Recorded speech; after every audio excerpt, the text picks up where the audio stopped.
Juan Ponce Enrile nagbabala sa mga OFWs na nagbabalak i-boycott ang remittance sa bansa. Pero bago ang lahat, kung ikaw ay bago sa aking channel, huwag kalimutan na mag-subscribe at i-click ang notification bell for more trending news.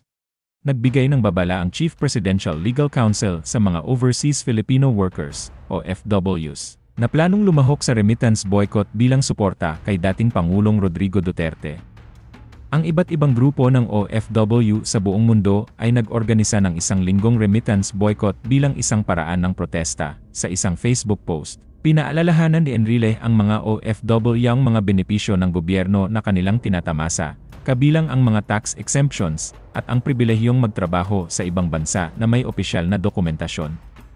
Binalaan niya sila laban sa pagsali sa boycott, nagbabala na maaaring tumugon ang gobyerno sa pamamagitan ng mga hakbang.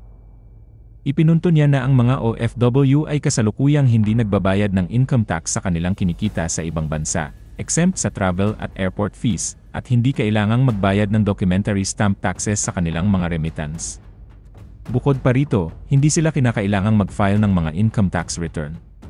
Ang mga pribilehiyong ito, paliwanag niya, ay ipinagkaloob sa pamamagitan ng mga batas na pinagtibay ng Kongreso. Nagbabala si Enrile na kung magpasya ang Kongreso na gumanti, maaari nilang muling isaalang-alang ang mga benepisyong ito.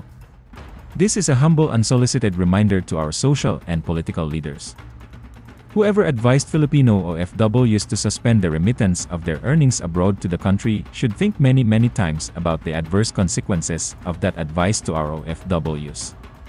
As I said before, for every action there is always a possible counteraction.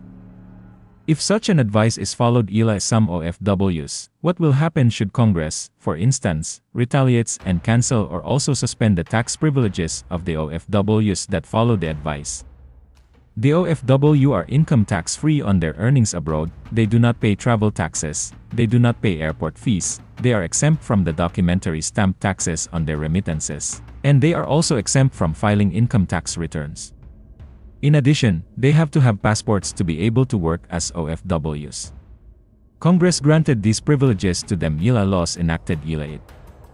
I earnestly suggest to our OFWs to study carefully that advice to them before they get burned via it. Samantala, kinastigo naman niya mga OFW ang pahayag ni Enrile. Ayon sa kanila ay wala silang pakialam kung ano ang gagawin nila sa kanilang pera. Hindi umano sila mapipigilan ng kung anuman para suportahan ang dating Pangulo Rodrigo Duterte na nakakulong ngayon sa The Hague, Netherlands matapos arestuhin ng mga tauhan ng International Criminal Court para sa kasong crimes against humanities.